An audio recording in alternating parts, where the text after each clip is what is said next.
Thank you guys for having me. It's very special for me to be here because of my relationship with Bao, and I've known Bao for probably 2 years now, and my respect for him has grown immensely. Bao works very, very, very hard in the community to raise up the community and to educate the community. So Bao, thank you for putting this together. Thank you for bringing us all here. A big round of applause for Bao. Thank you. So Bao invited me here to actually give you guys a little bit of a market update to let you know about what's going on in this community, what's going on in Houston, and what the outlook is like right now. In 1989, we had less than 30,000 units sold. For 2013, the prediction is to have almost 83,000 units sold. Okay, this market is a good market to be in. Has it had its ups and downs? Yeah. Absolutely. Will it continue to have ups and downs? Yeah. Absolutely. But when I show you the average price, you'll be excited about being in this marketplace. What this little dip is here, and I think most of you recognize it, is the Great Recession. But Houston and Texas is leading us out of the Great Recession. Every recession that we've been in, every single recession that we've been in, has been led out by housing, by investors, by people buying property, because buying property generates other expenses, other purchases, right? So it always starts with housing, and we're seeing that very clearly now. One of the really cool things about this market is, and probably no other market in the country can say this, when it comes to volume, Houston has had 29 consecutive month-over-month volume increases. 29 consecutive. No other market in the country can say that. The median home price for Houston, by the time we get to the end of this year, which is coming up in a couple of weeks, is projected to be almost $180,000. In 1989, guys, it was around $65,000. How would you like to be a buy and hold investor and hold it for this period of time? Can you feel that appreciation in your pockets? Feels good, right? Feels like your pockets are out to here. That's one of the cool things about what we've seen in Houston. People are saying there's a lot of money in apartments. Buying apartments become a little bit more expensive now, so people are finally starting to put some of these units on the ground. Now it takes a little bit longer to build an apartment complex, obviously, than it does to build a home, but finally some of that money is loosening up. One of the things that I learned about the Great Recession is that our money is not local. Our money is not sitting at our local bank. Our money is national. Our money is international. So when someone gets scared, when a major home builder gets scared, when major banks get scared and stop doing what banks are supposed to do and stop lending, they stop lending overall. In some cases, they're not looking at the fundamentals of each individual market. So because of that, they haven't been watching the growth that's occurred here in Houston. So now, in many cases, they're just getting started building some of these apartment complexes to house all these people that are moving here in mass, right? So that will eventually loosen up and become a little bit more of a normal level. About an 88 to a 90% occupancy rate is a great occupancy rate to be in. That's when investors start saying this, the market's doing really well. The experts agree. This is one market where I can actually say that the experts agree, which the economists, most economists, the economist salute. I don't know if anybody knows the economist salute. It's like this. Okay. Right now, the economist salute is like this. They're all predicting the same thing. All of the studies are resulting in the same math at the end of the day, which is the health of the Houston market. Specifically, Metro study. The fundamentals are there. The job growth is there. There's low resale inventory. There's high affordability. High affordability is driven by what? Interest rates. The interest rates are so ungodly low right now that if you can get a loan, there is no reason why you should not be applying for that loan to get as much leverage as you possibly can, because these interest rates are at historical lows. And let me tell you something, folks, they will not stay this low forever. So certainly take advantage of them if you can get them today. Housing is leading us out of the recession, finally. There were only about 69,000 units that sold on the MLS in 2012, and it's predicted that we'll have over 82.5 million units, or excuse me, over 82,500 units for 2013. Again, it's the household formations, it's the rising rents, because when occupancy goes up, and you saw that graph when we showed the apartment community, when occupancy goes up, rental rates go up, so people start reevaluating when they get a notice from their landlord that we're raising the rents $50 or $100 a month. So they reassess their situation, they start looking at housing, they start looking at prices, they start looking at interest rates, they start looking at affordability. That's how it's changing. And this is a great time to be a real estate investor as well. The fundamentals are there. Houston, incredibly low unemployment rate, 5.9%. Just to let you know, 5.9%, 6%, 6.5%, most economists would call that full employment, okay? Every time there's always just some mix of people kind of going in and out of jobs. This, friends, is full employment here in Houston, Texas, versus 7% in the United States. Even the national market's finally coming down off some of the highs that we had seen on unemployment as well. And the housing surge here is being fueled by job creation. It's being fueled by in-migration. Over the last 12 months, Houston has created over 97,000 jobs. People are coming here for the jobs. We have a very business-friendly environment in Texas, okay? And there's a lot of educated, smart, hardworking people here in Houston, and that's why these businesses are coming here.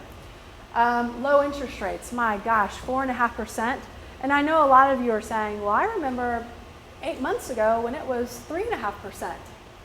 3.5% is a great rate, but so is 4.5%. The average rate over the last many, many years is probably closer between 7 and 9%. You have to have this perspective, especially if you're going to be a real estate investor that's going to buy and hold inventory for the long term. If you can get a loan right now, you should be getting that loan, because you're not going to continue to see interest rates like this for very long. The experts agreed. The market is improving. The market will continue to improve through 2014. So it's a great time to be a real estate investor. Now, this little chart, you guys like this? You guys like this art drawing? Looks like my 4.5-year-old did it, doesn't it? As a real estate investor, you always have one of two problems. When the market's going up, it's always hard to buy, but it's easy to sell. When the market's going down, it's easy to buy, but it's hard to sell. Always one of those two problems, okay? Guess what, guys? Deal with it, okay? Find opportunities, find solutions based on where the market is right now, based on what your seller situation is right now. So right now, there's a lot of money that want to get involved in the real estate market, who want to start investing. You just have to find solutions and strategies to do that. How do you find that? How do you get there? The way that you find it and you get there is you sit in a room like this, right, with other real estate investors who are looking to do similar stuff that you're doing, and network with other real estate investors who are maybe looking for different kinds of deals. You have to get creative, whether the market is going up or the market is going down. There's going to be problems on both sides, but you have to have the education, you have to have the tools and the training, and you have to have the network to be able to make money no matter what the market is doing. I feel so good right now. Thank you so much. So now you know behind a very successful man, there's a powerful and wonderful woman. She knows inside out, and she's been doing a lot of help, and she training a lot of people as well as Phil. It's just not Phil, just Shinoa has trained a lot of people on the way to success. So thank you, Shinoa, again. And the next speaker that I would like to invite is Quest IRA. Some of you would heard about Quest IRA. They specialize in self-direct IRA. Today I have the Executive Vice President, Nick, here. Hi. All right. So how's everybody doing? Good? First, let me thank Val for having us. I moved to Houston about a year and a half ago, and I met Val the first week I was here. And I don't think during that year and a half I've gone a week without seeing Val. So he's at every event that I go to, and that's important. If you're going to be a successful investor, you got to be out there, and you got to be visible, and you got to meet people. And Val's definitely one of the guys that I'm always seeing out there, and he's always working hard. So thanks again, Val, for having us. What I'm going to be teaching you guys today is several things. And one is about using IRAs or old 401ks or retirement accounts to buy real estate. Some people don't understand that they can use it to buy real estate. Most people think they just use their IRA to buy stocks or bonds or mutual funds, right? Anybody in the room have a IRA or an old 401k or buy stocks before? Okay. Another concept I'm going to teach you is using other people's IRAs, okay? Using other people that aren't, maybe not in this room, but using their IRAs to fund your personal deals. So properties that you're buying for your personal, in your personal name.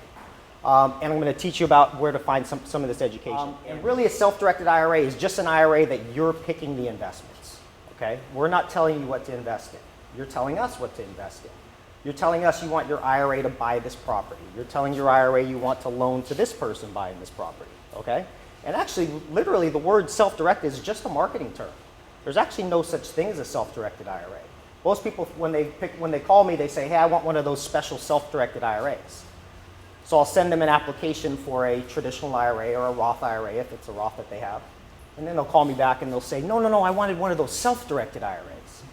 Well, what I have to explain to them is that our IRAs are no different than any other IRA you get anywhere else, right? They all follow the same set of rules. There's distribution penalties for taking money out at an early age. There's contribution limits for how much money you can put into an IRA. We follow those same rules that Fidelity follows. The only difference is they're going to hold publicly traded assets and we'll hold private assets. It's the only difference, okay? We'll hold private assets like real estate. Most of you guys in this room are interested in real estate. Our clients invest in single family or multi-family homes, apartments, condominiums, commercial property, unimproved lands, foreclosures, and investments into private companies like LLCs, limited partnerships, joint ventures, and again, unsecured and secured loans. And this is a very important one, the loaning part of it, and we're going to talk about this in the second half of my presentation. Okay. So first, before we get into it, what are some of the benefits of self-direction? Obviously, you can diversify your assets, okay? If you have everything tied to Wall Street, I would argue that you're not properly diversified. Even if you're in different segments of the market, that's not real diversification. Real diversification is owning tangible assets, right? Tangible assets, assets you can touch and feel, drive by, you can see it, right? Because we know we were all here in 2008. When companies go bankrupt or companies disappear, what happens to your money? Your money disappears too, right? You have nothing. You have nothing to hold on to. But if you own tangible assets, right? Tangible assets like real estate, say the house burns down. Do you have nothing? No, you still got the land, right? You still got the land. So tangible assets never evaporate, okay? Land isn't going anywhere. So what types of plans can be self-directed? Well, we have different categories. So most people are familiar with our personal plans, okay? Traditional IRAs and Roth IRAs, okay? You can self-direct these. And we have a special class on Roth IRAs. And there's a good time if you're thinking about opening a Roth IRA or doing a Roth conversion. This is something that we teach. I'm not going to get into it today, but January is coming up. Great time to do a Roth conversion. So here's a case study, okay? For those of you who like cash flow, you guys like this one. So we had a Quest client, bought a property for $330,000. Now this was a multifamily unit. This had 10 units, okay? After, even including vacancy and all this, he averages about $5,200 a month in rents, okay? So that's an annual return of about 19% on his money. Now this doesn't even include appreciation, and this property is appreciated. So what Shanoa was talking about earlier, right, whether the property is going up or down, you have cash flow, okay? Do you have cash flow with a stock? Do you have cash flow in a mutual fund? Not necessarily, right? So whether this property is going up and down, this person likes cash flow and he's got cash flow. And he actually picked a good area, so he's got appreciation, which isn't even factored in here. Now, anybody need money in the room to buy for themselves, though? Anybody need money? You guys should all raise your hand. We all need money, right? We all need money to buy houses, okay? So I'm going to talk about another side of IRAs that most people don't think about. We call it private financing with self-directed IRAs. If you go around and you ask the average American if they want to invest in real estate, what do most people tell you anyways? I don't have money, right? You ask someone to borrow money, what are they going to say? I'm broke, right? I don't have money. They look like this guy, a little tear on his cheek. Okay? But if you ask most average Americans if they have a traditional IRA, a Roth IRA, a SEP IRA, a simple IRA, a 401k, an ESA, or a Coverdell, most people say, yeah, I got one of those. What's your point? Right? This is a great time to talk to them about using other people's IRAs. Okay? We call it OPI. Using their IRAs to invest in yourself, in you, if you're finding deals, right? Because a lot of people are just frustrated, right? They have their money, you know, they've lost so much money in their IRA because they've had it, you know, in a mutual fund, and they're just frustrated. And most people are frustrated because they just don't know what their other options are, right? So their other options could be lending to you, okay? You could use their IRA money to be your lender. And that's another thing that we talk about, that we teach at Quest, okay? It's important to understand that you can partner IRAs together. Okay? So again, you don't have to use one IRA to loan to you. If you have a group of people that want to partner their IRAs together to loan to you, you can do that. Realize there's trillions of dollars out there in retirement. There's about $17 to $18 trillion in retirement accounts in the United States. Anybody want to take a guess how much of that $17 trillion is in self-directed IRAs or is being self-directed? What percentage? Anybody want to throw out a guess? 7, 2? He's pretty close, 3%. 3% of $17 trillion is self-directed. That means 97% of $17 trillion is either sitting in Wall Street, sitting in the stock market, or it's on the sidelines. People took it out because they don't want to lose money anymore. They just said, I don't want to lose money, let me take it out. So it's sitting there, and it's only because they don't understand that they can do this. So Dustin was 18 years old. Here's what happens. Dustin, because his dad was a Quest client, realizes that there's other opportunities, you know, out there that he can get money, okay? And he realizes that he can use someone's IRA because his dad does it, okay? So, and the funny thing is he never told his dad he was doing any of this. He was kind of doing this, you know, behind his back a little bit. So Dustin comes to a Quest event and he brings his deal with him, and he says, hey, you know, I'm looking for financing. If anyone wants to finance this deal, I got this house. And after talking to the seller was a motivated seller. The seller wanted $62,000 for the house, and they anticipated about $5,000 in repair. Now, I went to college, and if someone asked me for $67,000, did anyone have $67,000? I had like $10 in college. Okay, so Dustin's got to come up with $67,000, right, to buy this house. So again, he comes to Quest and he says, hey, I got this deal, you know, shy little Dustin, I got this deal, you know, I need $67,000. And he finds somebody, okay, because the property was worth $99,000, okay, just over $99,000. So there's equity there, right? Okay, so he finds an investor willing to loan him the money. Why? Well, if I'm the investor, I would loan him on that money, because why? What happens if Dustin doesn't pay me back? And I secured that note that we draw up on the property. What can I do? I can foreclose on it, right? And if I have to foreclose, what did I just make? I made that equity that Dustin found. Not that that's my strategy, but that's a safe investment for me, right? Sure, I'll loan it to you, Dustin. We'll secure it on the property just like a bank does, first lien position, and if you don't pay me back, I get the equity. Pretty safe investment for me.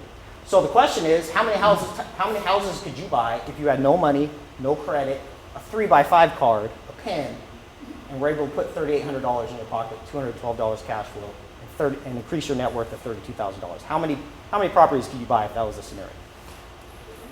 As many as you can find, right? As many as you can find, right? And there's $17 trillion out there that's untapped that you can find that money. So that's one of the things that we teach about. Again, so it's increasing your wealth in your own retirement account, but increasing your back pocket by using other people's IRAs to fund your real estate deals. Okay? You guys think that's pretty cool? I think that's pretty cool. I like that. So who is self-directed? Who is Quest IRA? We're a premier self-directed IRA administrator, and we're based right out of Houston. We have an office in Dallas. We also have an office in Austin, Texas, and we have an office up there in Cold City, Michigan, Mason, Michigan. So we're in your neighborhood. We've been here for 12 years, and we do a lot of local events too. We do a lot of events with Phil and Shanoa, and we do a lot of our own events where we invite Phil and Shanoa. So we're out there in the community with guys like Val Tran. So I encourage you guys to all come see us at our events. I mean, they're always free. We always provide food. I mean, you guys got the cookies, and please eat those because I don't want to take those back. Thanks, guys.